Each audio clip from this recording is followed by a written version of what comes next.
চেঁচা দলঙৰ কাষতে থকা এখন বাগান, আমাৰ গৰিচাৰ।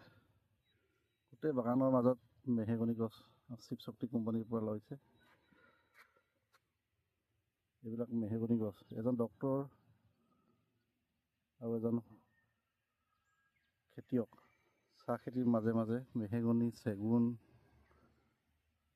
তেওঁ এজন প্ৰকৃতিপ্ৰেমী।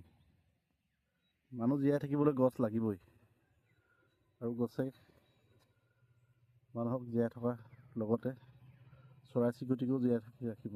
আমাৰ পৃথিৱীখন জীয়াই ৰাখিবলৈ হ'লে আমাক গছ লাগিবই।